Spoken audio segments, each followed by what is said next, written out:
Ulit, ulit. Tingnan ko muna nga.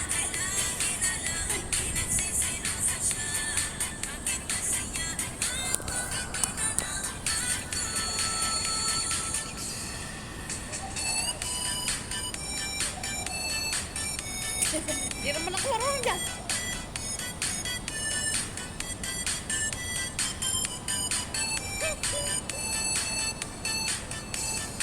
Umiiwas kasi si Beshi. Hindi ko alam sasayawin ko eh.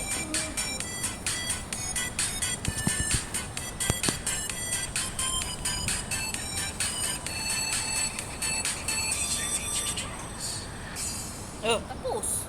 Parang sumakit daw to.